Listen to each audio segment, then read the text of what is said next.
Hello guys, welcome to MKH. मैं स्नेहा सिंगाठिया और चलिए आज की क्लास को हम स्टार्ट करते हैं। हमने बाइनोमियल थ्योरम चैप्टर स्टार्ट किया हुआ था और इसके काफ़ी सारे टॉपिक्स हम लोगों ने डिस्कस कर लिए थे।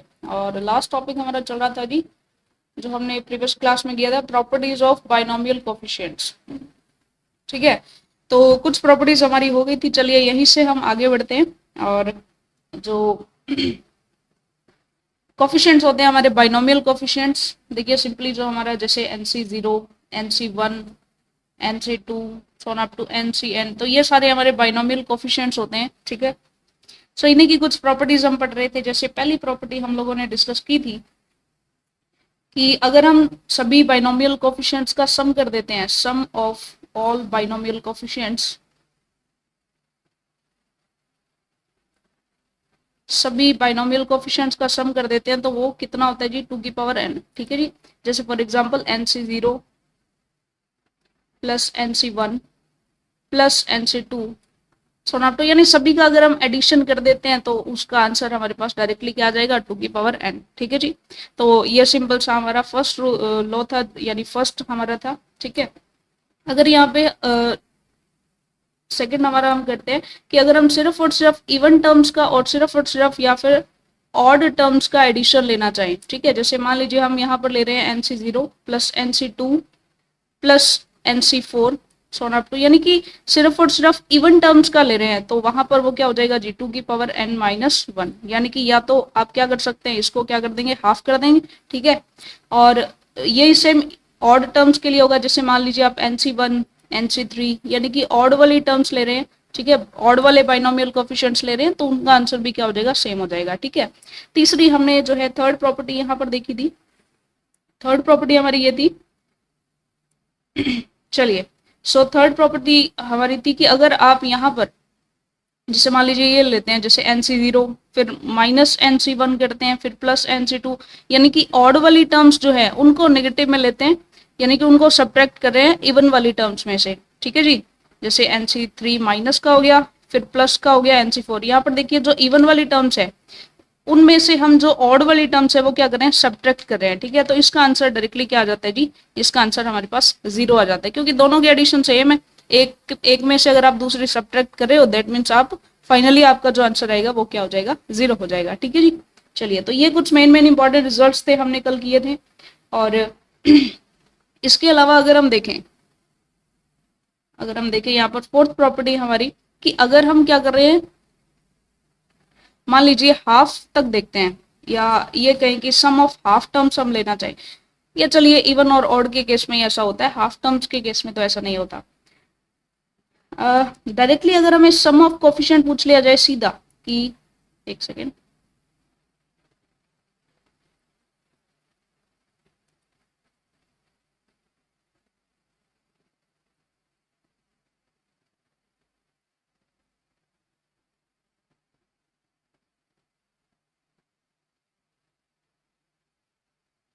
ओके, तो हम यहाँ पर देख नेक्स्ट स्लाइड पर चलते हैं, क्योंकि यहाँ पर थोड़ा सा ये फिल हो चुका है। चलिए, यहाँ पर अगर हमें पूछा जाए sum of coefficient, sum of coefficient पूछा जाए किसके अंदर, अगर हमें पूछा जाए AX प्लस BY की पावर n। इसमें ना कलर थोड़ा सा और लेते हैं, क्योंकि कल मैंने वीडियो में देखा था कि कलर जो रेड कलर है वो थोड़ा सा कम विजिबल होता है।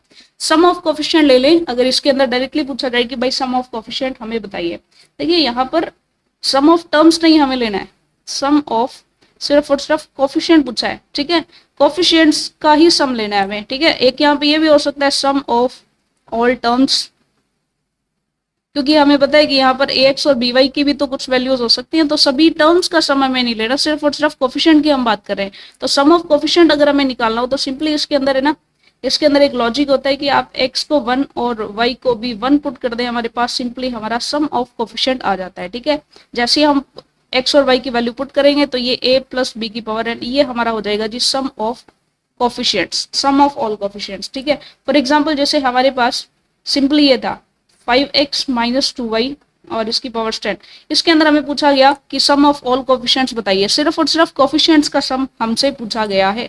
देन हम क्या करेंगे, सिंपली x और y को क्या कर देंगे, 1 1 पुट कर देंगे, तो हमारे पास आ जाएगा 5 × 1 माइनस 2 × 1। ठीक है जी, और इसकी होल पावर कितनी है जी 10, ठीक है। तो यहाँ पर ये हो जाएगा 3 की पावर 10, ठीक है जी। तो ये हमारा सम ऑफ ऑल कोफिशिएंट्स हमारे पास आ जाता है, ठीक है। इसी टाइप से सिंपली हमसे पूछा जाए, मान लीजिए हमारे पास 3 टर्म्स वाला है, जैसे 1 plus x minus 3x square, ठीक है। इसकी पावर्स कुछ भी ले ले, मान लीजिए ये ले लिया, इसके अंदर सम ऑफ ऑल कोफिशिएंट्स पूछा जाए, तो सिंपल सी बात है कि जो भी आपके पास वेरिएबल्स हैं उनको आपने क्या पुट कर देना है, 1 पुट कर देना है, ठीक है। जितने भी आपके पास वेरिएबल्स हैं उनकी वैल्यू जो है, उनकी वैल्यू इक्वल्स टू 1 पुट कर दो, तो जो भी आंसर आएगा वही आपका सम ऑफ ऑल कोफिशिएंट्स बन जाएगा, ठीक है जी। चलिए, तो इसमें हम रखेंगे 1 प्लस 1 माइनस 3 इंटू 1 की स्क्वायर, ठीक है, और इसकी पावर 10, ठीक है। तो ये हमारे पास हो जाएगा 2 और माइनस में 3 और इसकी पावर 2163, तो इसका फाइनल आंसर आएगा जी -1, ठीक है। तो इसमें सम ऑफ ऑल कोफिशिएंट्स हम इस टाइप से निकाल सकते हैं। तो ये थी सिंपल हमारी जो सारी की सारी बाइनोमियल कोफिशिएंट्स की प्रॉपर्टीज थी, ठीक है। काफी सारी प्रॉपर्टीज हमने कल की थी। चलिए इसके बाद आगे बढ़ते हैं। इसके बाद देखिए, आपने देखा था हमारा एक टॉपिक चल रहा था प्रीवियस क्लास में, एक तो हमें देखा था कि ग्रेटेस्ट बाइनोमियल कोफिशिएंट्स हम कैसे निकालते हैं, और दूसरा हमारे पास टॉपिक था ग्रेटेस्ट टर्म, ठीक है। ग्रेटेस्ट बाइनोमियल कोफिशिएंट तो उसी टर्म का कोफिशिएंट होता है, उसी टर्म का कोफिशिएंट होता है जो हमारी मिडिल टर्म होती है, ठीक है। जो मिडिल टर्म होती है उसी का बाइनोमियल कोफिशिएंट सबसे बड़ा होता है। यहाँ पर हमें बाइनोमियल कोफिशिएंट नहीं पूछा गया, ग्रेटेस्ट टर्म पूछी गई है। तो ग्रेटेस्ट टर्म में हमारे जो बाकी के जो एक्स और वाई जो होते हैं ये भी हमारे रोल निभाते हैं, सिर्फ और सिर्फ कोफिशिएंट की हम बात नहीं कर रहे हैं, ठीक है। यहाँ पर भी इनकी भी कुछ पावर्स होंगी, ठीक है, तो ये भी इसमें अपना रोल निभाएंगी। तो ग्रेटेस्ट टर्म कैसे फाइंड आउट करते हैं, तो इसका भी एक पर्टिकुलर मेथड होता है। तो चलिए उस मेथड को सीखते हैं कि कैसे हम किसी भी एक्सप्रेशन के लिए उसका सिंपली हम ग्रेटेस्ट टर्म उसकी फाइंड आउट कर सकते हैं डायरेक्टली। तो चलिए देखते हैं, सबसे पहले मेथड की बात करते हैं। ग्रेटेस्ट टर्म कैसे हम फाइंड आउट करते हैं, जैसे फॉर एग्जांपल हमें फाइंड आउट करना है इन a प्लस बी। इस एक्सप्रेशन के अंदर हमें ग्रेटेस्ट टर्म फाइंड आउट करनी है। मिडिल टर्म तो हमने देखी थी कल, ठीक है, मिडिल टर्म हमने देख ली थी और इसी से हमने ग्रेटेस्ट बाइनोमियल कोफिशिएंट भी निकाल लिया था। फिलहाल हमें ग्रेटेस्ट टर्म निकालनी है, तो इसके लिए एक पर्टिकुलर मेथड हमें फॉलो करना होगा। उस मेथड के लिए चलिए सबसे पहले हमें निकालना होता है इस एक्सप्रेशन के लिए TR+1, ठीक है।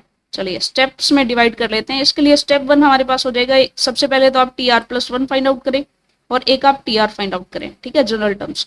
तो TR+1 तो हमें पता है सिंपली क्या हो जाएगी, NCR AN-R BR, ठीक है। और TR ये टर्म हमारी हो जाएगी NCR-1 AN-R-1 और B की पावर R-1, ठीक है जी। तो ये हमारा पहला स्टेप हो गया, TR+1 और TR हमने फाइंड आउट कर लिया है। स्टेप 2 में हमने ले लेना है इनका रेशो, ठीक है जी। स्टेप 2 में हमने इनका रेशो ले लेना है। तो स्टेप 2 में हमारे पास आ जाएगा TR+1 अपॉन TR, इनका रेशो।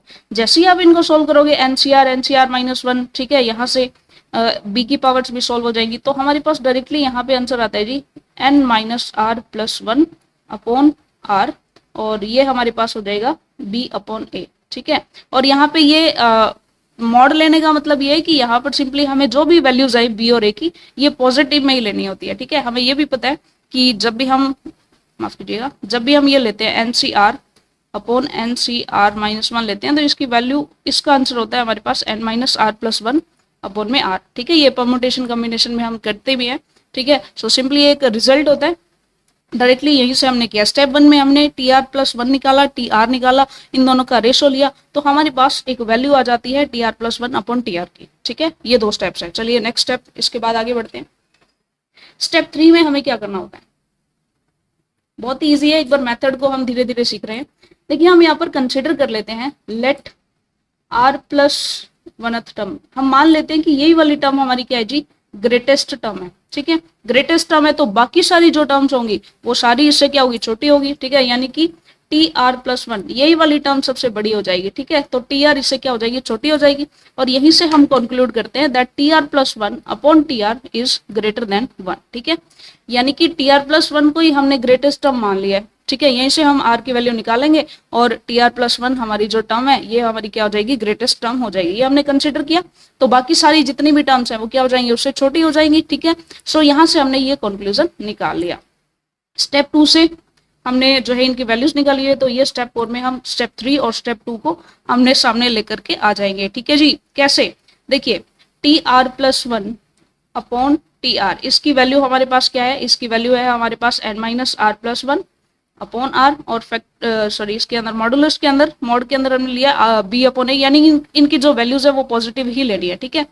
और यहां से हमने देखा कि ये ऑलवेज क्या होगा, ग्रेटर देन वन होगा, ठीक है। यानी कि ये रख के जैसे ही आप सोल्व करेंगे तो यहां से हमारे पास स्टेप 5 के अंदर आर की कुछ ना कुछ वैल्यू आएगी, ठीक है। जैसे ही आप सोल्व करेंगे आर की कुछ ना कुछ वैल्यू आएगी एम।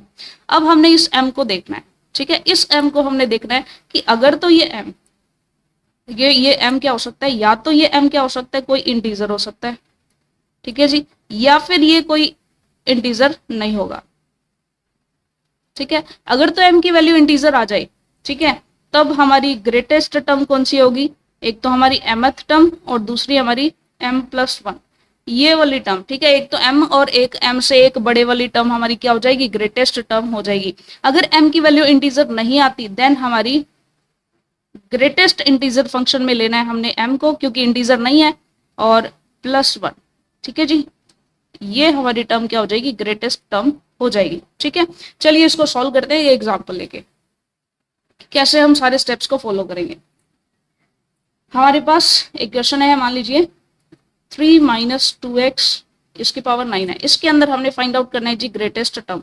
अब सबसे पहले तो इसको एक जनरलाइज्ड फॉर्म में हम बना लेते हैं। जनरल फॉर्म में कैसे करेंगे, हमारे पास एक जनरल फॉर्म होती है a प्लस बी और इसकी पावर n, तो ये प्लस का साइन होना चाहिए बीच में, तो हम लिख लेते हैं 3, या फिर यहीं से हम कंपेयर कर लेते हैं, तो a हमारा क्या हो जाएगा 3 हो जाएगा, और b हमारा क्या हो जाएगा जी, b हमारा माइनस 2x हो जाएगा, ठीक है। चलिए चलिए तो इसके लिए r प्लस वन सिंपली क्या हो जाएगा, हमें रिजल्ट लेना है T R plus one upon T R, this should be greater than equal to 1, ठीक है। चलिए, और टी आर प्लस वन और टी आर इसके लिए हमारी वैल्यू आई थी जी, जिसमें हमने देखा था ये हमारी वैल्यू थी simply n minus R plus one upon R, और यहाँ पे था हमारे पास b अपॉन ए, ठीक है। तो चलिए ले लेते हैं वैल्यूज को।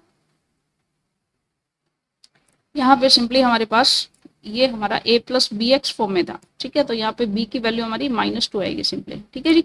चलिए ये हम ले लेते हैं n minus R plus one, n हमारे पास 9 है, माइनस r हमें पता नहीं है, r की वैल्यू फाइंड आउट करनी है, ठीक है, अपॉन में r, और b हमारे पास है 2, माइनस का 2 है, जो भी है हमें तो पॉजिटिव ही लेना है, ठीक है। This should be greater than equal to 1। जैसे हम इसको सॉल्व करते हैं, ठीक है, ये हो जाएगा 8 माइनस आर और अपॉन आर, और 8 नहीं सॉरी ये हो जाएगा 10 माइनस आर, और ये हो जाएगा 2 into 2/3, this should be greater than equal to 1, ठीक है जी। तो यहाँ से इसको सॉल्व कर लेते हैं, सॉल्व करेंगे तो ये आ जाएगा 20 minus R greater than equal to 3r, और यहाँ से हमारे पास आ जाएगा ये 2r होगा।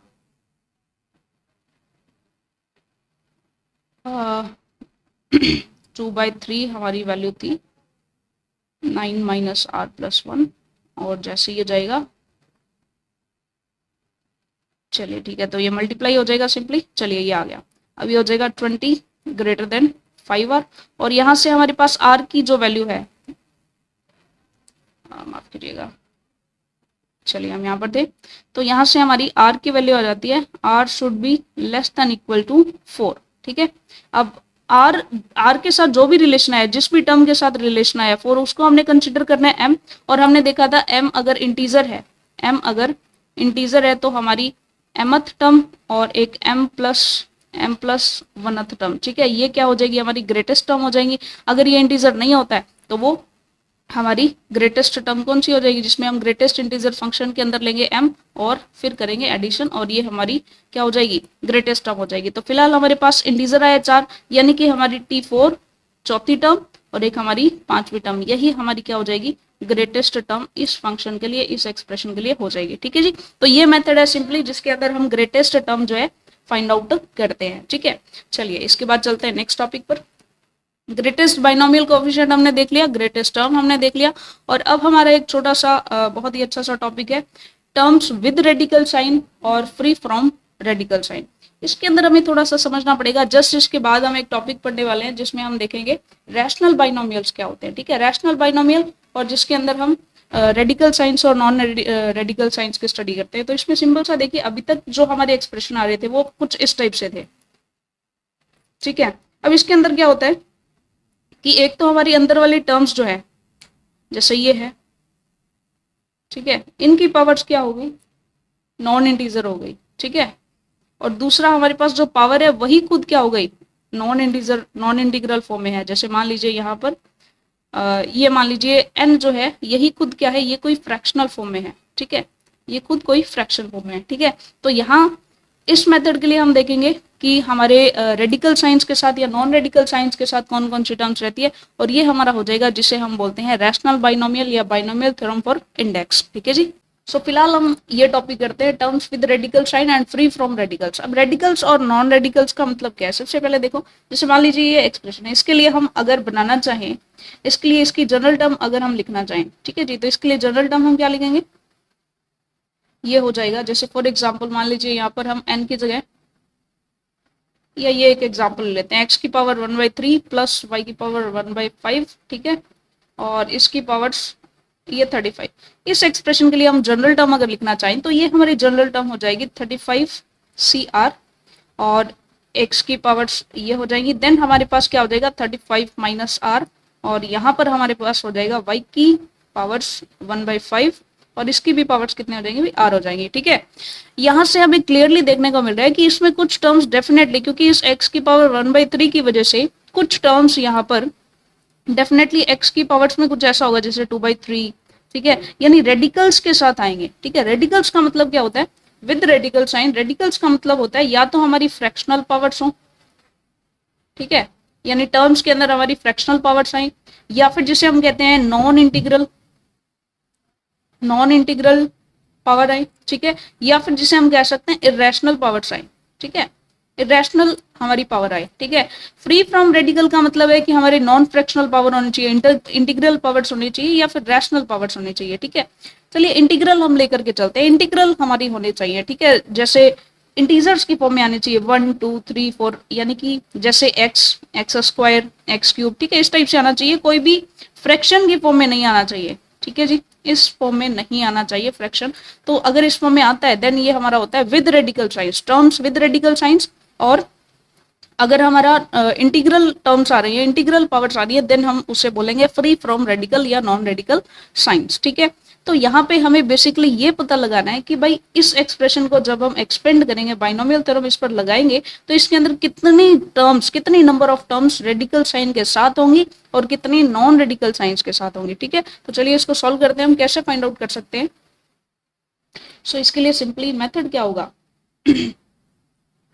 जैसे बेसिकली इसको सॉल्व ही करना पड़ेगा हमें, जैसे x की पावर 1/3 प्लस ये हो गया 1/5, और यहाँ पर ये, ठीक है जी। इसकी जनरल टर्म अभी हमने लिखी थी TR+1, इसकी जनरल टर्म हो जाएगी हमारे पास 35 CR, और यहाँ पर x⁻1/3, और ये हो जाएगा 35 माइनस R, ठीक है, और यहाँ पर ये हो जाएगा y⁻1/5, और यहाँ पर हो जाएगा इसकी पावर R। इसको हम जनरली सॉल्व करते हैं तो ये हमारे पास आएगा 35 CR, और ये x के साथ ये हो जाएगा 35 माइनस R/3, और यहाँ पर ये हो जाएगा R/5, ठीक है।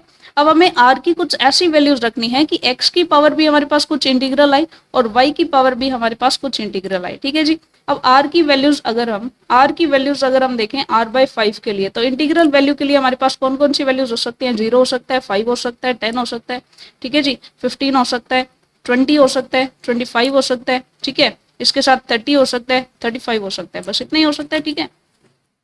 अब अगर हम देखना चाहें R की वो वाली वैल्यूज जो किसको सेटिस्फाई करे, 35 माइनस R/3, यानी कि 35 में से R हम सब्ट्रैक्ट करें और डिवाइड करें 3 से, तब हमारे पास इंटीग्रल आना चाहिए। अगर हम 0 के साथ करें तो भाई 35 माइनस 0 करें 35/3, ये तो नहीं होता।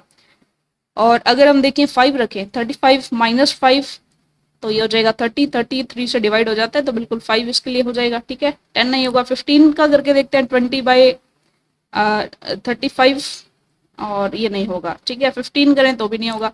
20 अगर हम माइनस करें तो ये 15/3 आएगा, बिल्कुल ये हो सकता है, ठीक है जी।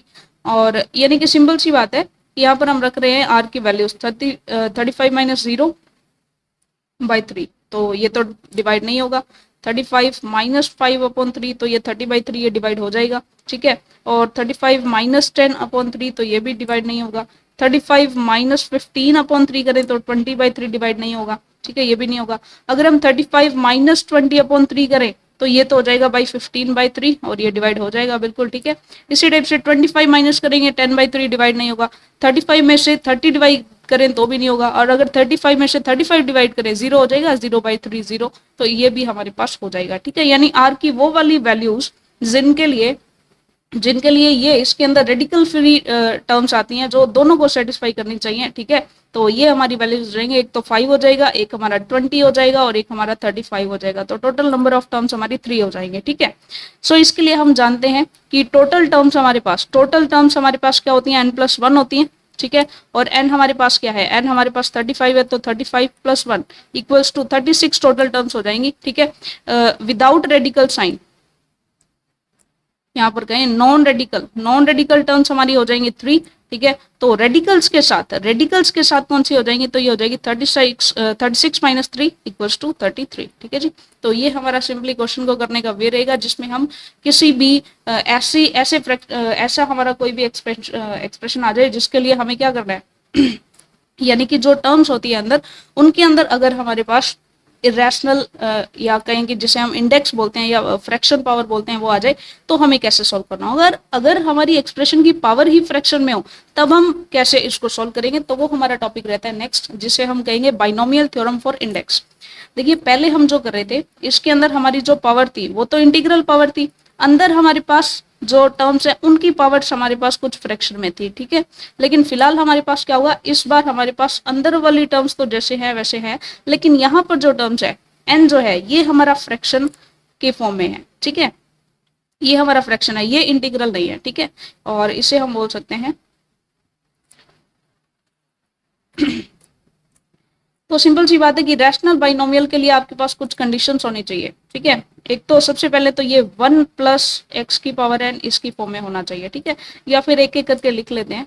इसके लिए पहली शर्त हमारे पास क्या होनी चाहिए, पहली शर्त कि n हमारा क्या होना चाहिए, फ्रैक्शन होना चाहिए, ठीक है, फ्रैक्शन होना चाहिए। और ये पूरा का पूरा किस फॉर्म में होना चाहिए, 1 + x⁴n इस फॉर्म में होना चाहिए, ठीक है। अगर 1+ नहीं है तो उसको आप बना लें, ठीक है। यानी सेकंड नंबर हमारा ये है कि this should be in this form, ठीक है। यही हमारी आइडेंटिटी है इसके लिए, ठीक है।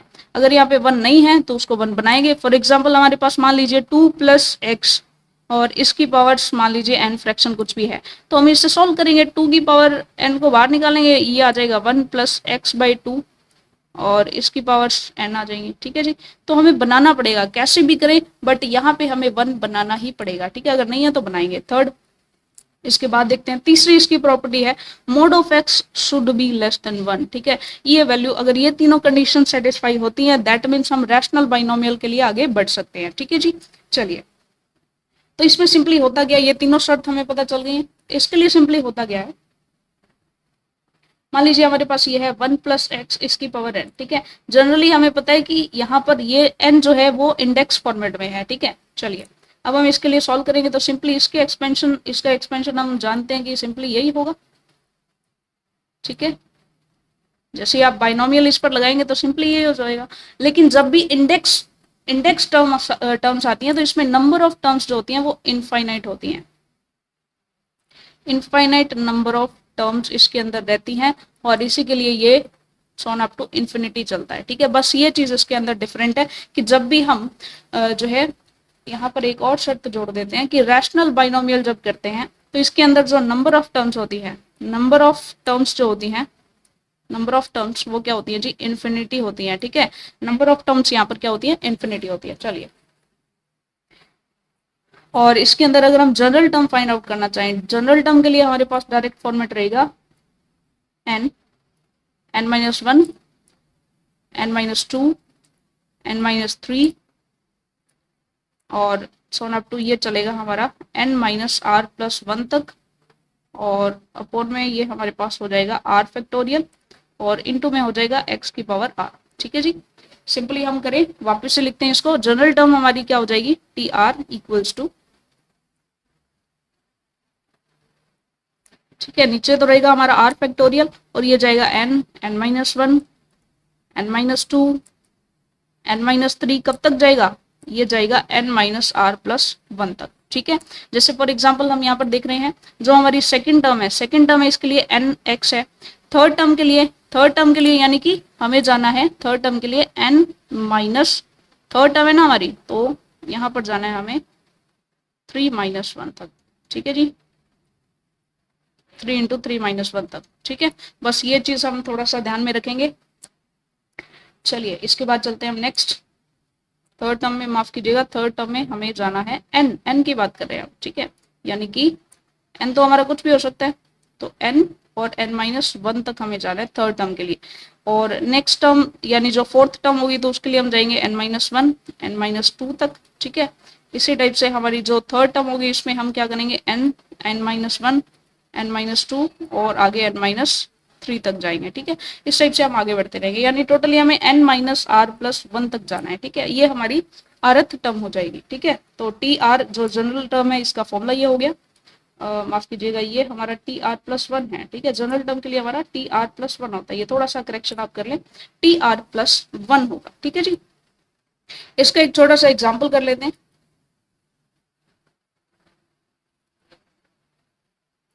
यही हम एक न्यू स्लाइड और ले लेते हैं।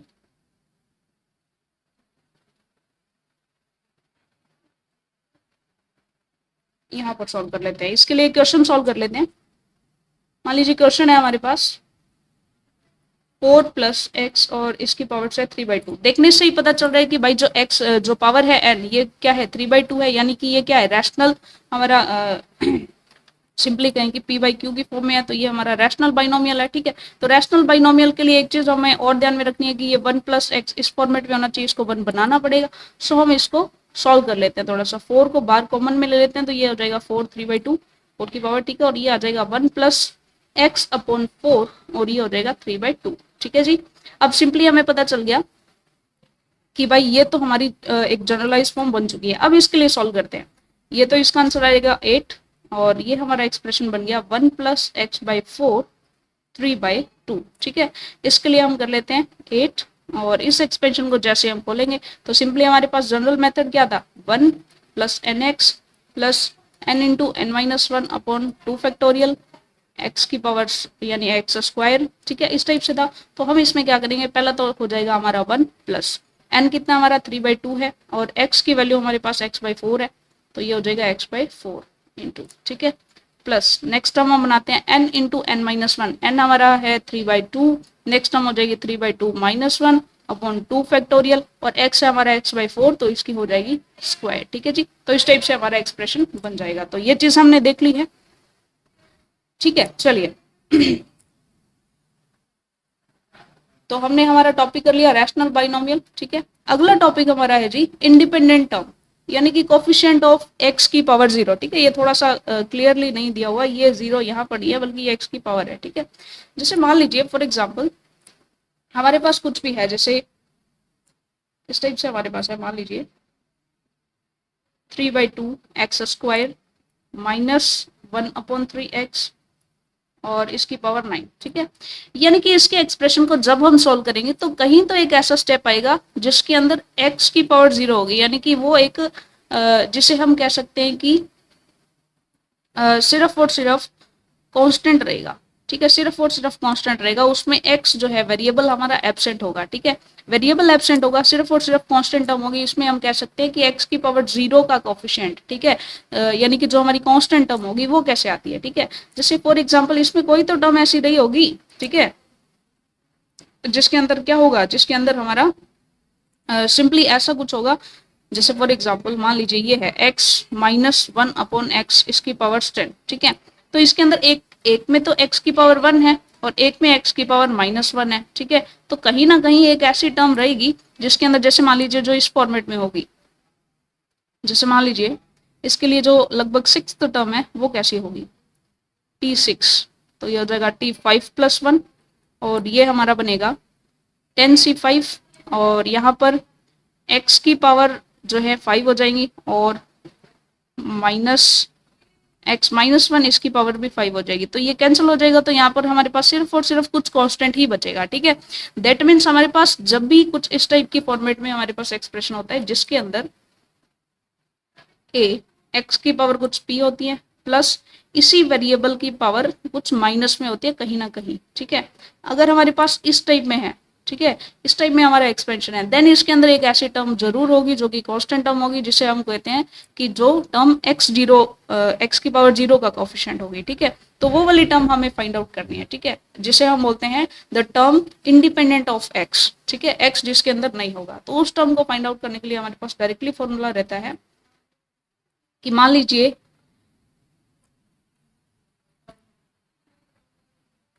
चलिए इस पेज पर सॉल्व करते हैं, इस पेज पर देखते हैं। वैसे फॉर्मूला हमारा लास्ट पेज पर है, फिर देख लेते हैं। यहाँ पर देखिए हमारे पास इस टर्म में जनरली हमारा एक्सपेंशन है। ठीक है, a x की power p plus b upon x की पावर q। ठीक है जी, इस फॉर्मेट में हमारा अगर एक्सपेंशन है और इसके लिए टी आर प्लस वन, ये वाली टर्म, ये जनरल टर्म है सिंपली कि ये टर्म हमारी इंडिपेंडेंट है। दैट मीन्स यहाँ पर r की वैल्यू हमारे पास क्या होगी, ये r की वैल्यू हमारे पास हो जाएगी, r की वैल्यू हमारे पास हो जाएगी N P upon p plus Q. ठीक है, सिंपली ये आप सॉल्व कर लें। ठीक है, सिंपली आप ये सॉल्व कर लें, आर की जो वैल्यू आए उसको यहाँ पर रख दें, तो हमारी वो वाली टर्म इंडिपेंडेंट होगी एक्स से। ठीक है, फॉर एग्जांपल सॉल्व करके देख लेते हैं। कोई भी एक एग्जांपल हम ले लेते हैं, जैसे फॉर एग्जांपल हमने लिया यहाँ पर x minus one upon x इसकी पावर 6। ठीक है, इसमें हमें इंडिपेंडेंट टर्म निकालनी है। ठीक है, independent of x, term independent of x हमें निकालनी है। ठीक है, तो पहले तो हम r के लिए, r का हमारे पास क्या फॉर्मूला होता है, N P upon P plus Q. अब देखना ये है कि भाई p और q क्या होते हैं, तो x की पावर p होती है हमारे पास और यहाँ पर ये पावर हमारे पास q होती है। ठीक है, सिंपली, और ये हमारे पास n होता है, ये थोड़ा सा ओके, ये हमारे पास n होता है। ठीक है, तो सिंपली जैसे ही हम सॉल्व करेंगे, p की वैल्यू भी हमारे पास 1 है यहाँ पे। ठीक है, q की वैल्यू भी हमारे पास 1 है और n की वैल्यू है ये हमारे पास 6 है। यहाँ पर देखिए इस प्लस का या माइनस का कोई रोल नहीं है, क्योंकि ये तो सिर्फ टर्म के अंदर पॉजिटिव नेगेटिव कोफिशिएंट को तो बना देगा, हमें तो पावर्स के साथ खेलना है। ठीक है, पावर्स के लिए सिर्फ और सिर्फ p और q का काम है यहाँ पर। ठीक है, तो जनरली हम करके देखते हैं, r इक्वल्स टू एन कितना हमारा 6, पी भी 1 है और क्यू भी 1 है। ठीक है, 1 + 1, अगर ये डिवाइड हो जाता है 6/2 इक्वल्स टू 3। ठीक है, यानी कि टी आर प्लस 1 ये वाली टर्म हमारी इंडिपेंडेंट होती है, तो ये हमारा हो जाएगा टी 3 + 1 यानी कि हमारे पास T4, ये हमारी यानी फोर्थ टर्म हमारी क्या हो जाएगी, fourth term independent of x होगी।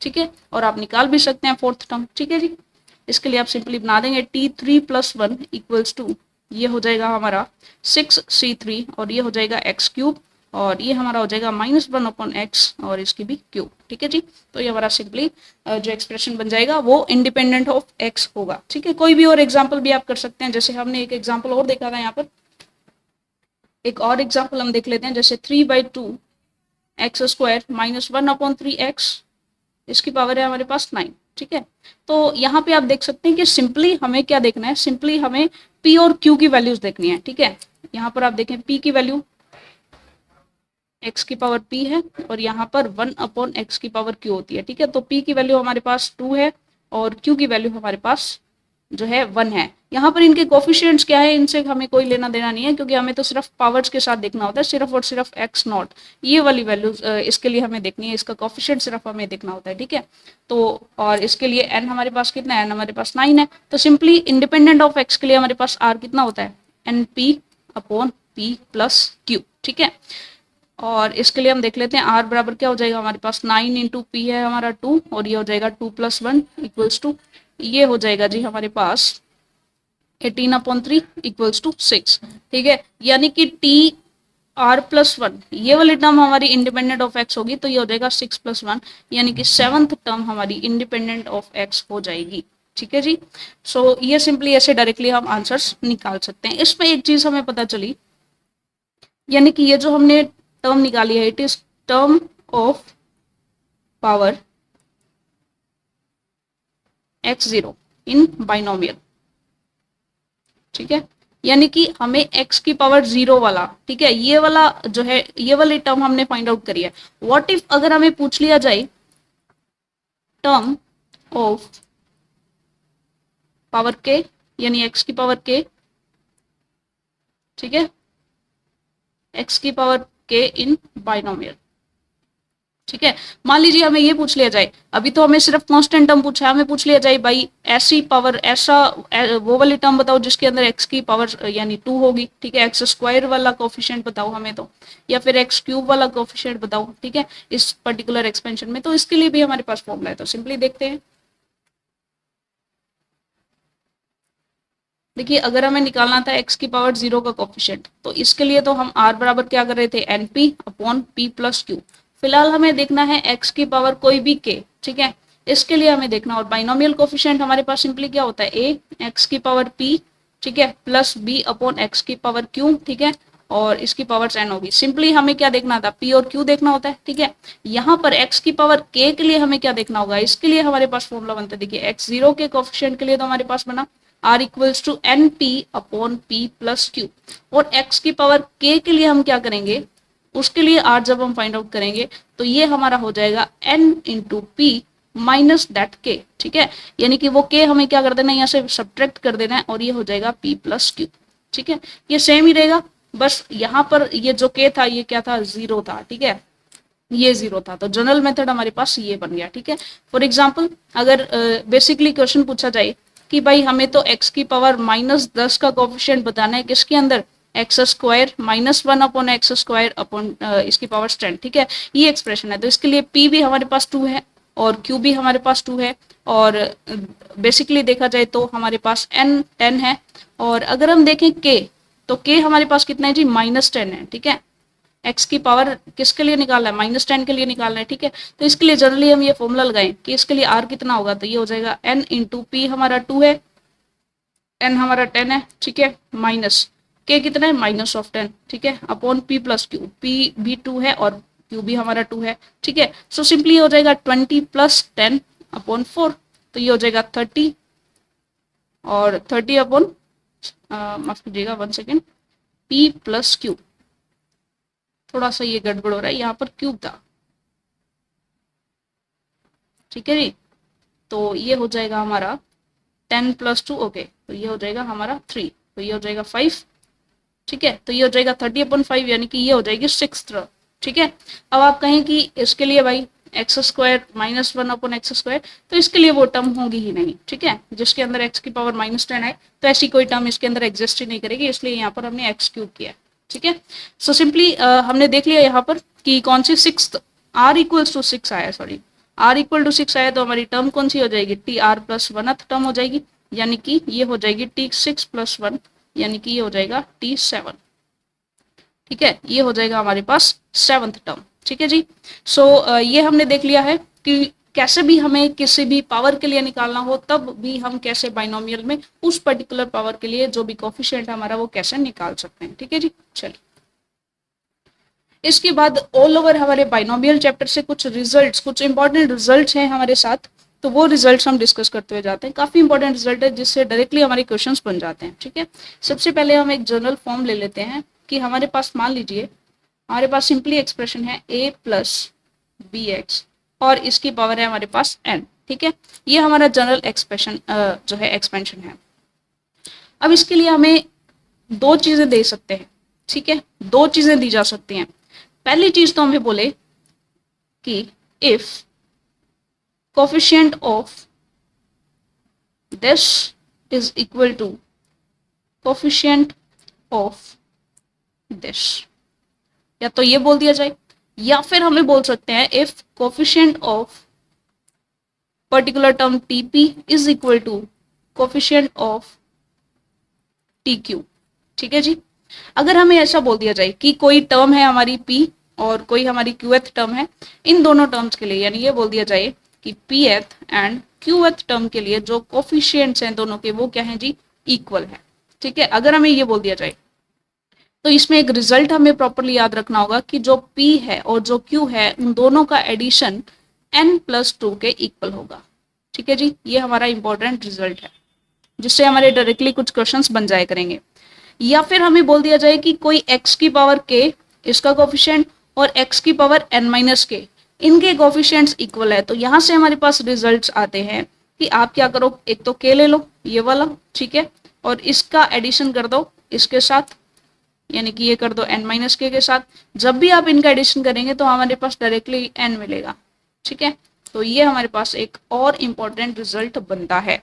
दोनों रिजल्ट्स आपने अच्छे से देखने हैं कि अगर हमारे पास कोई दो टर्म्स, जैसे हमें बोल दिया जाए कि भाई चौथी टर्म और पांचवी टर्म, इन दोनों के कोफिशिएंट्स इक्वल हैं, दैट मीन्स अगर आप 4 और 5 का एडिशन करेंगे तो वो हमारे पास डेफिनेटली उस एक्सपेंशन के लिए n+2 के इक्वल होगा।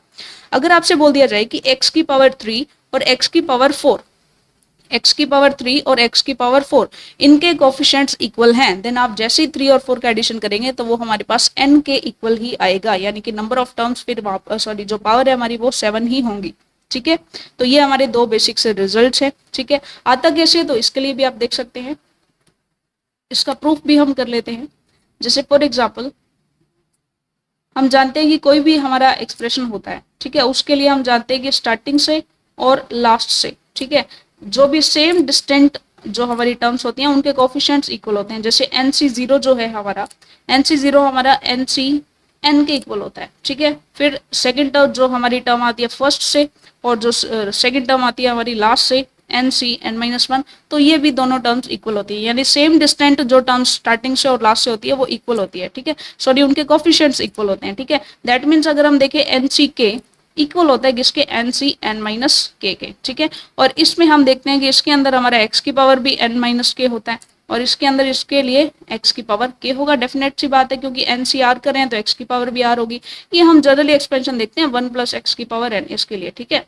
तो यहाँ से हमें डायरेक्टली समझ में आ जाता है कि अगर x की पावर k और x की पावर n-k का कोफिशिएंट इक्वल है, दैट मीन्स ये सेम डिस्टेंट वाली टर्म्स हैं जो कि दोनों साइड से ले रहे हैं हम, स्टार्टिंग से और लास्ट से, ठीक है। तो यहाँ से हमें पता चल जाता है कि भाई इनके जो कोफिशिएंट्स हैं वो भी क्या हो जाएंगे, इक्वल हो जाएंगे, ठीक है। तो यही रिजल्ट हमने किया है, और इक्वली कब होंगे, जब k और n-k का सम जो है वो कितना हो जाएगा, n हो जाएगा, ठीक है। चलिए, सो ये सिंपल सी बात है। और इसके लिए हम देखें कि NCK किस में आएगा, NCK आएगा जिसमें TK+1 होगा, ठीक है। और N-K ये आएगा T ऑफ N-K+1 के लिए, ठीक है। तो यानी कि अगर हमारी K+1 और दिस टर्म ये दोनों इक्वल हैं, ठीक है, तो इन दोनों का अगर हम एडिशन करते हैं N-K+1, ठीक है, इन दोनों का एडिशन करेंगे तो ये हो जाएगा N+2, ठीक है। तो ये भी क्लियरली हमारे जो रिजल्ट है दोनों के दोनों रिजल्ट्स हमारे प्रूव हो जाते हैं कि अगर हमें TP की कोई टर्म दोनों इक्वल है, उनके कोफिशिएंट्स इक्वल हैं, टर्म इक्वल नहीं है सॉरी,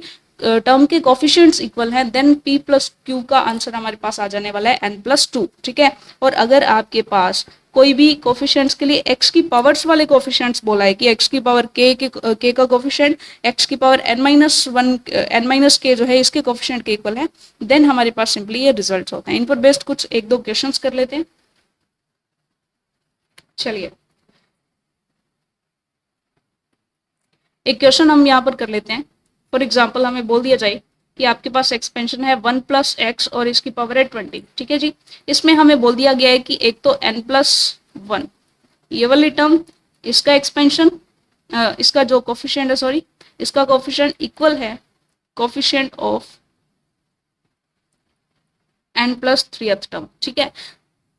और अगर हमें पता है कि pth टर्म और qth टर्म इनके कोफिशिएंट्स के बारे में बात की जाए तो दैट मीन्स P+Q करेंगे तो ये हमारे पास n+2 के इक्वल आता है, ठीक है। तो हम P+Q कर देते हैं, n+1 हमारा P है और n+3 हमारा क्या है, Q है। इनका एडिशन हमारे पास डेफिनेटली n+2 यानी कि 20+2 के इक्वल होगा, ठीक है। तो यहाँ से एडिशन कर देते हैं 2n + 4 = 22। तो यहाँ से n की वैल्यू हमारे पास आ जाती है 22 - 4/2, ठीक है जी।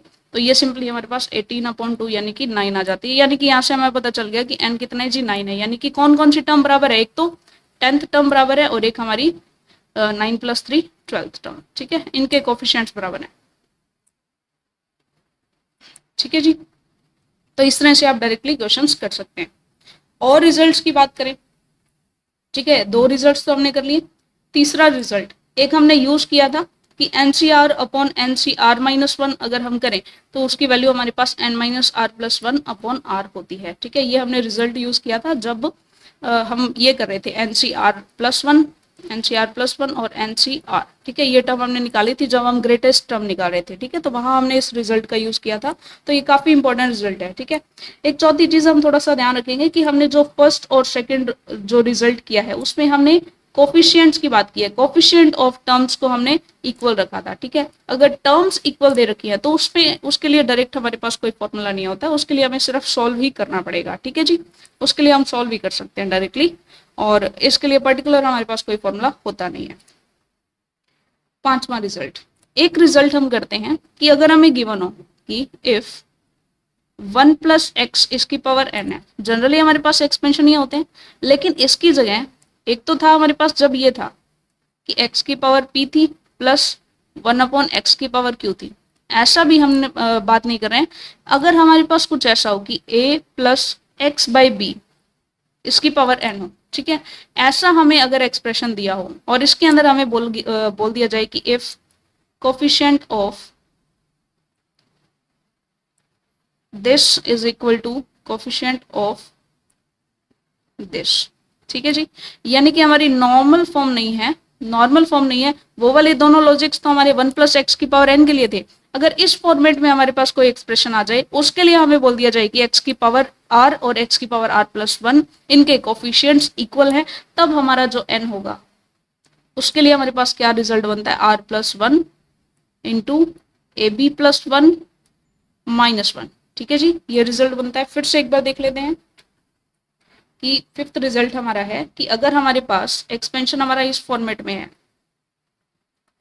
ठीक है जी, एक्सप्रेशन हमारा इस फॉर्मेट में है और इसमें हमें दिया हो कि x की पावर r और x की पावर r+1 इनके कोफिशिएंट्स, इनके जो कोफिशिएंट्स हैं वो इक्वल है, ठीक है, कोफिशिएंट्स इक्वल है, ध्यान रखेंगे, ठीक है। अगर इनके कोफिशिएंट्स इक्वल हैं देन हमारे पास n और r में सिंपली ये रिलेशन हो जाएगा, r+1 इंटू ab+1 और ये -1, ठीक है जी।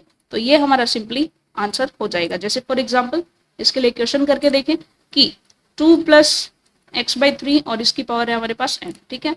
तो यहाँ से क्लियरली समझ में आ रहा है a की वैल्यू हमारे पास 2 है, b की वैल्यू हमारे पास 3 है, ठीक है। और इसके लिए हमें बोल दिया गया, मान लीजिए कि x की पावर 7 का कोफिशिएंट, ठीक है, इसका कोफिशिएंट इक्वल है किसके, x की पावर 8 के कोफिशिएंट के, कोफिशिएंट्स की बात हो रही है, ठीक है। अगर कोफिशिएंट इक्वल है, ठीक है, दैट मीन्स हमारे पास r हमारे पास क्या है, 7 है, ठीक है।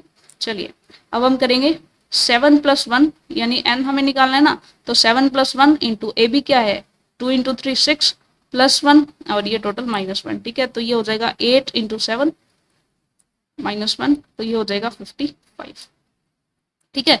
यानी n कितना हमारा 55 है, ठीक है। सिंपली इस तरीके से डायरेक्ट रिजल्ट्स हैं जिससे हमारे क्वेश्चंस नॉर्मली बन जाते हैं, तो वो चीजें हमें देखनी है। उसके बाद देखते हैं हम नेक्स्ट रिजल्ट। एक हमारे पास रिजल्ट होता है जिसमें हम देख रहे हैं rth टर्म फ्रॉम एंड। एक तो स्टार्टिंग में जब चैप्टर हम स्टार्ट कर रहे थे तब हम देख रहे थे rth टर्म फ्रॉम एंड निकालने का फॉर्मूला। एक जनरली हम यहाँ पे ये देख रहे हैं जो रिजल्ट हमारे पास है कि अगर हमारे पास a + b इसकी पावर है, नहीं ये एक्सपेंशन है, ये एक्सप्रेशन है, ठीक है। इसके लिए rth टर्म फ्रॉम एंड अगर आप निकालना चाह रहे हैं तो वो इक्वल हो जाएगी किसके, इक्वल हो जाएगी rth term from beginning of this. इसमें आप क्या करेंगे, b और a को पलट देंगे सिंपली, ठीक है। rth टर्म फ्रॉम एंड किसके लिए, फॉर a + b। इसके लिए आप rth टर्म लास्ट से निकालना चाहते हैं तो आप इस एक्सप्रेशन के लिए जनरली इसको पलट दें और इसके लिए आप rth टर्म फ्रॉम बिगनिंग निकाल ले, तो दोनों ही क्या हो जाएंगे, इक्वल हो जाएंगे, ठीक है। ये कहें a + b की पावर n, इसके लिए rth term from last will be equal to a + an, इसके लिए rth टर्म फ्रॉम स्टार्टिंग, ठीक है। तो ये हमारे पास डायरेक्ट रिजल्ट आ जाता है। जैसे फॉर एग्जांपल क्वेश्चन हमारे पास है कि मान लीजिए हमें ऐसा बोल दिया गया कि भाई x³/2 - 2/x² इसकी पावर है हमारे पास 9 और इसमें हमें निकालना है fourth term from and, fourth term from and. अब एंड से निकालना ये तो भाई बहुत टफ हो जाएगा, तो हम क्या कर देते हैं, इनको पलट देते हैं, ए और बी को हम पलट देते हैं। ए और बी को हमने पलट दिया तो ये हो जाएगा -2/x², इसको हमने बी को ए बना दिया और ये हमारा जो ए था वो क्या बन गया, बी बन गया। ठीक है, और ये हमारा सिंपली बन जाएगा 9। अब इसके लिए आप फोर्थ टर्म निकालो स्टार्टिंग से। ठीक है, स्टार्टिंग से फोर्थ टर्म हम निकालेंगे, t4 इक्वल्स टू t3 + 1 और ये हो जाएगा सिंपली 9c3 और इसके लिए हो जाएगा -2/x² के लिए 9 - 3 और यहाँ पर हो जाएगा x³ 2, इसके लिए हो जाएगा सिंपली हमारा 3। ठीक है जी, चलिए तो ये हमारा सिंपली हो गया कि कैसे आप लास्ट वाली टर्म के लिए जो है लास्ट फ्रॉम एंड से निकालना चाहते हैं तो कैसे आप उसको ए और बी को कन्वर्ट करके और कैसे आप स्टार्टिंग से उसको निकाल सकते हैं। काफी इजी हो जाता है इस रिजल्ट को यूज करके। ठीक है जी, चलिए तो इसमें एक और स्लाइड हम ले लेते हैं क्योंकि एक दो रिजल्ट हमारे पास हैं।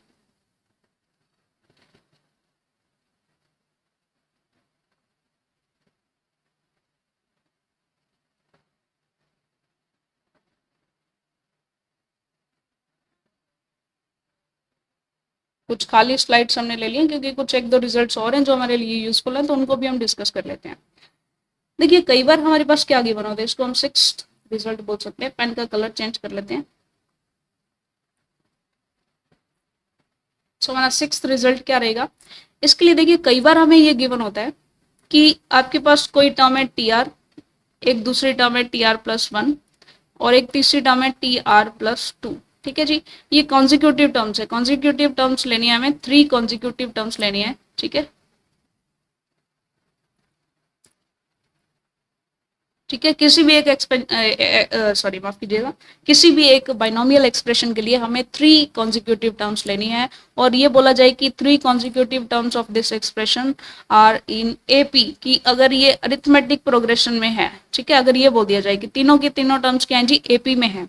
ठीक है, तब हमारे पास R के लिए कुछ रिजल्ट्स होंगे। ठीक है, R के लिए कुछ रिजल्ट्स होंगे, जैसे फॉर एग्जाम्पल हमें बोल दिया कि भाई a + bx इसकी पावर n है। ठीक है, या फिर ये सिंपली बोल दिया कि 1 + x। माफ कीजिएगा, इसके लिए हमें सिर्फ यही फॉर्म लेनी होगी, सिर्फ यही फॉर्म लेनी होगी, ये फॉर्म हम नहीं ले सकते। ठीक है, अगर है भी यहाँ पे तो हम इसे 1 बनाएंगे। ठीक है, चलिए सो इस पर्टिकुलर फॉर्म के लिए अगर हमारे पास TR+1 और TR+2 ये तीनों टर्म्स एक AP में है। ठीक है, देन हमारे पास R और N के अंदर एक रिलेशन हो जाएगा। पहली चीज तो ये हो जाएगी कि R = n ± √n+2/2, ये रिजल्ट हो गया। ठीक है, इसी रिजल्ट में से एक हमने सब रिजल्ट फाइंड आउट किया है कि इसकी वैल्यू R की एक अच्छी सी वैल्यू तभी आएगी ना, क्योंकि हमें पता है R और N जो है वो जो है इंटीजर्स में से, नेचुरल नंबर्स में से बिलोंग करते हैं। ठीक है, यानी कि डेफिनेटली R और N इंटीजर अगर हमारे होंगे दैट मीन्स हमारे पास ये जो रूट है ये हमारे एक परफेक्ट स्क्वायर होना चाहिए। ठीक है, कौन परफेक्ट स्क्वायर होना चाहिए, n+2 जो है वो एक परफेक्ट स्क्वायर होना चाहिए, तभी हमारे पास इसके लिए कुछ वैल्यू इंटीग्रल वैल्यू आएगी और तभी हमारी R की भी कुछ इंटीग्रल वैल्यू आएगी। ठीक है, यानी कि एक शर्त तो हमारी ये बन गई। ठीक है, कि R की वैल्यू तो ये होगी। अगर दूसरा शर्त की बात अगर हम करें तो n+2 हमारा क्या होना चाहिए, परफेक्ट स्क्वायर होना चाहिए। ठीक है, अगर n+2 आपका परफेक्ट स्क्वायर है दैट मीन्स हो सकता है, पॉसिबिलिटीज हैं कि वो तीनों जो टर्म्स हैं वो क्या होंगी, AP में होगी। और अगर आपकी R की वैल्यू भी इसके इक्वल आ जाती है, ठीक है, देन तो वो AP में है ही है। ठीक है, इस पर बेस्ड एक क्वेश्चन कर लेते हैं हम सिंपली।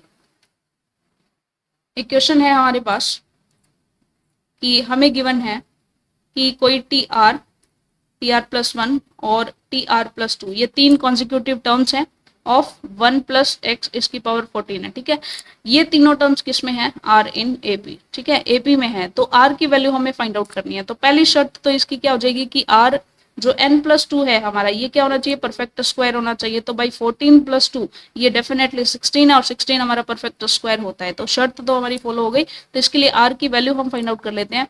n ये हमारा फॉर्मूला होता है दिस +2/2, तो इसके वैल्यू रख देते हैं हम।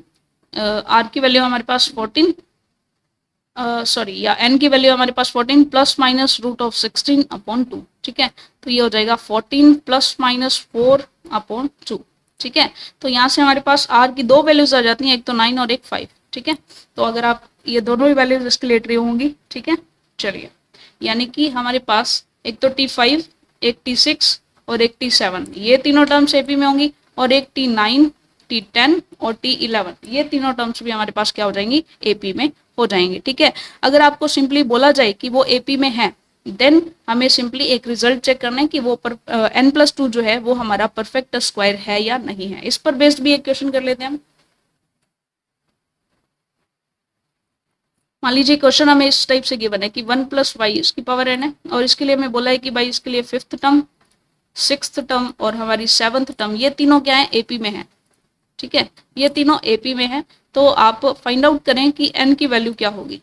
n की वैल्यू क्या होगी, हमें पता है कि अगर ये एपी में है और ऑप्शंस हमारे पास गिवन है 14, 13, 12, 11। ठीक है, इन चारों ऑप्शंस को यूज करेंगे, n की वैल्यू से बाई ऑप्शन भी इसको कर सकते हैं, चेक करें इन चारों में से कौन सा इसकी शर्त को फॉलो करता है। शर्त हमारे पास क्या है, n+2 हमारे पास रूट में होता है, दैट मीन्स हमारे पास n+2 जो है वो क्या होना चाहिए, परफेक्ट स्क्वायर होना चाहिए। चेक कर लेते हैं, 14+2, 13+2, 12+2, 11+2, तो इनमें से ये परफेक्ट स्क्वायर नहीं है, ये नहीं है, ये नहीं है और ये है। ठीक है, 16 हमारा परफेक्ट स्क्वायर होता है, दैट मीन्स हमारे पास n की वैल्यू क्या होगी, डेफिनेटली 14 ही होगी। ठीक है, आप ऐसा भी करके चेक कर सकते हैं। ठीक है जी, सो ये हमारे कुछ रिजल्ट्स थे, और अब हमारा चलिए एक और रिजल्ट कर लेते हैं। रिजल्ट नंबर 8 आई थिंक ये है। जैसे मान लीजिए हमारे पास हमारा एक्सप्रेशन कुछ इस फॉर्मेट में है, प्लस b की पावर 1/q और इसकी पावर है n। ठीक है, इसके लिए हमें पूछ लिया गया कि इसमें नंबर ऑफ इंटीग्रल टर्म्स क्या होंगी। ठीक है, नंबर ऑफ इंटीग्रल टर्म्स कितने होंगी, ये हमने क्वेश्चन किया भी था पहले। ठीक है, क्वेश्चन फॉर्मेट में किया था, कैसे सॉल्व करते हैं। अब इसके लिए डायरेक्टली फॉर्मूला भी हम कर रहे हैं। ठीक है, इस पर्टिकुलर चीज के लिए हमारे पास इंटीग्रल टर्म्स के लिए फॉर्मूला क्या रहता है, सिंपली हमें देखना है पहला case, if n is divisible by p और q, कि n अगर हमारा p या q किसी में से भी डिविजिबल है, तो हमारे पास नंबर ऑफ इंटीग्रल टर्म्स के लिए सिंपली फॉर्मूला होगा, यहाँ पे हमें लेना है greatest integer function of n upon p, q, और p, q यहाँ पे ये है जी हमारा LCM। ठीक है, LCM। ठीक है, p और q का LCM लें। ठीक है, और इसमें से n को जो है वो कर दे, n से इसको डिवाइड कर दे, और ये हो जाएगा +1। इतनी नंबर ऑफ इंटीग्रल टर्म्स होंगी। जैसे हम क्वेश्चन सॉल्व करेंगे तो ये हमें अच्छे से समझ में आएगा। b, if n is not divisible by this. ठीक है, n अगर p और q से डिविजिबल नहीं है, तब हमारे पास सिंपली क्या हो जाएगा, n by LCM of p, q। ठीक है, ठीक है जी, सिंपली ये हमारा जो है इसके लिए रूल होगा। इसके लिए क्वेश्चन करके देखते हैं, तब हमें अच्छे से क्लियर होगा। स्लाइड्स फिर हमारे पास कम पड़ गई हैं, तो कुछ और स्लाइड्स हम लेके आते हैं जी।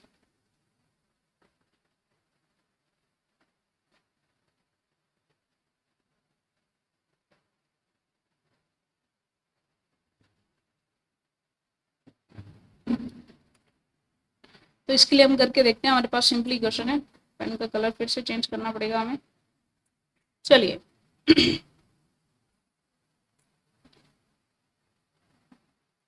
सो क्वेश्चन हमारा सिंपली है कि हमें number of integral terms find करनी है, पर्टिकुलर इस एक्सप्रेशन में। ठीक है जी, 5 1/8 और ये हमारे पास है 256। ठीक है, मान लीजिए इसमें नंबर ऑफ इंटीग्रल टर्म्स हमें फाइंड आउट करनी है, तो इसके लिए हम देखते हैं p हमारे पास क्या है, एक तो 2 है, और q हमारे पास क्या है, 8 है, और n हमारे पास क्या है जी, 256। ठीक है, तो इसके लिए सिंपली हम सॉल्व करके देखते हैं, फॉर्मूला में पुट करते हैं। पहले तो हमें देखना है कि भाई n जो है वो p से या q से डिविजिबल है या नहीं है, तो ये तो हमें क्लियरली पता चल रहा है, ये 2 है और ये हमारा एक इवन नंबर है 256, तो डेफिनेटली ये p से डिवाइड हो रहा है और ये 8 से भी डिवाइड हो सकता है। ठीक है, तो सिंपली हम देख रहे हैं यहाँ पर फॉर्मूला तो हमारे पास क्या लगेगा, फॉर्मूला हमारे पास लगेगा n by LCM of p, q। ठीक है, दिस +1। ठीक है, ये हमारा ग्रेटेस्ट इंटीजर फंक्शन। ठीक है, तो ये हमारे पास फॉर्मूला लगेगा, ये तो भाई हमें पता चल गया। और p और q का एलसीएम अगर हम देखें, ठीक है, 2 और 8 का एलसीएम देखें तो 8 आएगा सिंपली। ठीक है, तो हम डिवाइड कर देते हैं, n हमारा है 256 और इसको 8 से डिवाइड कर देते हैं। ठीक है, ये हमारा आ जाएगा ग्रेटेस्ट इंटीजर +1। ठीक है, चलिए सो यहाँ पे सिंपली हमारा आंसर आ जाएगा, जैसे ही हम 8 से 256 को डिवाइड करेंगे तो ये हमारा आंसर आ जाएगा सिंपली 32, ठीक है, और ये हो जाएगा +1, ठीक है, तो ये हो जाएंगे 33, यानी नंबर ऑफ इंटीग्रल टर्म्स हमारे पास कितने हो जाएंगे जी, ये हो जाएंगे हमारे पास 33, ठीक है। एक और एग्जांपल कर लेते हैं। फॉर एग्जांपल हमारे पास क्वेश्चन कुछ इस टाइप से है, 5 की पावर 1/8 -2 की पावर 1/6 और यहाँ पे हो जाता है जी 100, ठीक है। अगर ऐसा है तो n हमारे पास 100 है यहाँ पे, ठीक है, p हमारे पास 8 है और q हमारे पास 6 है, ठीक है। तो यहाँ से क्लियरली समझ में आ रहा है कि जो है 8 और 6 में से किसी में से भी डिविजिबल नहीं है ये, ठीक है। डिविजिबल नहीं है तो हमारे लिए ये +1 नहीं होगा, सिंपली ये फॉर्मूला बन जाएगा, ठीक है। सिंपली ये फॉर्मूला बन जाएगा तो हम क्या कर लेते हैं, n है हमारा 100, ठीक है, और इसे हम डिवाइड कर देते हैं p और q के एलसीएम में से, ठीक है। अब p और q यानी कि 8 और 6 का हम एलसीएम लेके सॉल्व करेंगे इसको, तो ये हो जाएगा सिंपली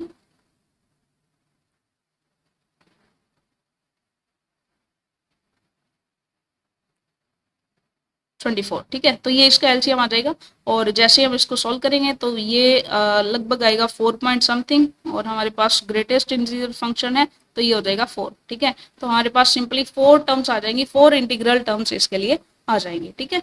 सो ये हमने कर लिया है। और अगर हमारे पास जो है देखिए इंटीग्रल टर्म्स हमारे पास क्या आ जाती हैं, यहाँ पे पिछली स्लाइड पे वापस से जाते हैं। नंबर ऑफ इंटीग्रल टर्म्स तो हमें पता चल जाती है इससे। अगर हमें पूछा जाए नॉन इंटीग्रल टर्म्स या इरेशनल टर्म्स तो इसके लिए आप क्या करेंगे, टोटल में से जो अगर हमसे पूछ लिया जाए कि इरेशनल टर्म्स कितनी है, इरेशनल टर्म्स, ठीक है, तो इसके लिए आप क्या करेंगे, टोटल कितनी होती है भाई, n+1 होती है। इसमें से आप रैशनल वाली माइनस कर देंगे, ठीक है, रैशनल वाली या इंटीग्रल वाली माइनस कर देंगे, ठीक है। तो नॉन इंटीग्रल टर्म्स भी हमारे पास यहाँ से हम फाइंड आउट कर सकते हैं टोटल में से माइनस करके, ठीक है। चलिए अब हमारे पास लास्ट एक टॉपिक रहता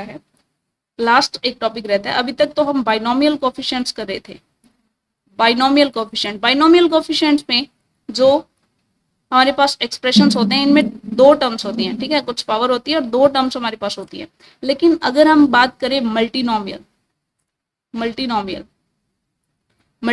में तो कितने भी टर्म्स हो सकती हैं, जैसे for example x + y + z, ठीक है, इसकी पावर 10 है, ठीक है, या फिर x + y + p + q, ठीक है, इस टाइप से है। तो इसके अंदर नंबर ऑफ टर्म्स बहुत ज्यादा हो सकती हैं। तो इसके लिए हम कैसे इसको सॉल्व करते हैं, ठीक है, इसके लिए क्या फॉर्मूला होता है, तो सिंपली देखिए अगर हमारे पास कुछ ऐसा एक्सप्रेशन है, ठीक है, मल्टीनोमियल के लिए बात करें कि बाइनोमियल थ्योरम तो हमने समझ ली, मल्टीनोमियल के लिए हम कैसे सॉल्व करते हैं, तो ये सिंपली होता है summation of r1 + r2 + r3 = n, ये इक्वल टू n होना चाहिए, एंड x की पावर r1 डॉट y की पावर r2 डॉट z की पावर r3 और नीचे हम करते हैं r1 factorial r2 factorial factorial of r3 and यहाँ हम कर लेते हैं फैक्टोरियल n, ठीक है।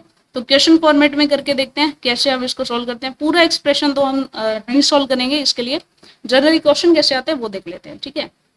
जैसे मान लीजिए क्वेश्चन देखिए, क्वेश्चन पूछा जाता है in the expansion of 2x + y + 3z और इसकी power 10, the coefficient of x² y5 × x³ sorry z³ is, ठीक है। अगर हमें ऐसा पूछ लिया गया दैट मीन्स हमें पता है हमें चाहिए x की पावर 2 चाहिए, y की पावर 5 चाहिए और z की पावर क्यूब चाहिए, ठीक है। और हम इसमें देख के आए हैं कि भाई x की जितनी पावर चाहिए वो हमारा r1 होता है, जितनी पावर चाहिए वो हमारा r2 होता है, जितनी पावर चाहिए वो हमारा r3 होता है। तो ये एक जनरल टर्म है, इसे हम जनरल टर्म भी कंसीडर कर सकते हैं, ठीक है। तो इसके लिए हमारी टर्म क्या हो जाएंगी, यानी कि हमारा r1 क्या हो गया 2 हो गया, r2 हमारा 5 हो गया और r3 हमारा 3 हो गया, ठीक है। तो सिंपली इसके लिए जो हमारी टर्म बनेगी, ठीक है,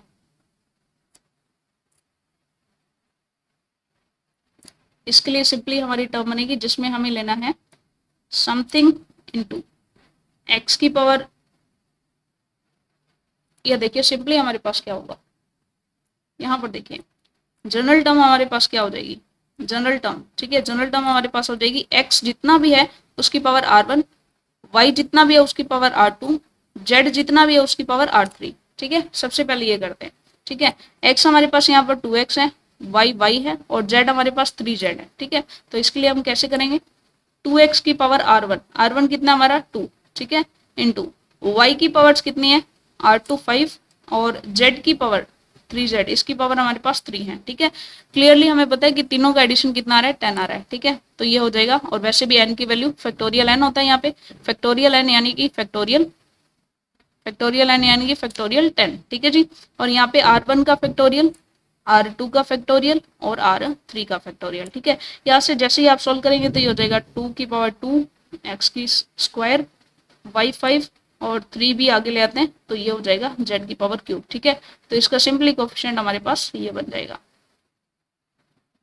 और फैक्टोरियल 10 भी आगे ले आते हैं तो ये हमारा सिंपली इसका कोफिशिएंट हो जाएगा x square y 5 z cube का। ठीक है, तो जैसे ही है इसका हमारे पास आंसर आ जाएगा। ठीक है जी, सो बाइनोमियल ऑलमोस्ट चैप्टर हमारा कंप्लीट हो चुका है। इसके कुछ क्वेश्चंस जो है वो हम एमसीक्यू सीरीज में करेंगे, और कुछ जनरल एक्सपेंशंस हैं, और ये जनरल एक्सपेंशंस आप जरूर बना के देखें। ठीक है, तो ये आपका होमवर्क भी रहेगा।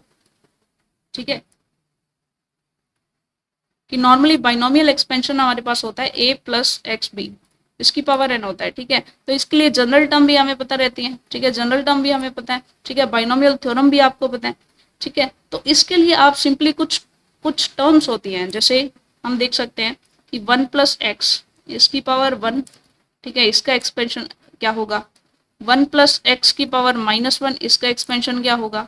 ठीक है, या फिर जनरली 1 प्लस एक्स इसकी पावर n, 1 प्लस एक्स इसकी पावर -n। ठीक है जी, और इसके साथ 1 माइनस एक्स की पावर 1, 1 माइनस एक्स की पावर -1। ठीक है, ये आप बना करके देख सकते हैं। तो ये सारा आपका होमवर्क है, इतना सादा काम आपको करना चाहिए। ठीक है जी, चलिए, सो ये चैप्टर हमारा सक्सेसफुल यहाँ पर कंप्लीट होता है। नेक्स्ट चैप्टर के लिए हम मिलेंगे हमारी नेक्स्ट वीडियो में। Till then all the very best guys. Videos जो है आपके लिए काफ़ी हेल्पफुल रह रही होंगी। ठीक है, सो अपकमिंग वीडियोस के नोटिफिकेशंस आपको मिलते रहे, इसके लिए प्लीज़ चैनल को सब्सक्राइब ज़रूर करें। ठीक है जी, थैंक यू वेरी मच।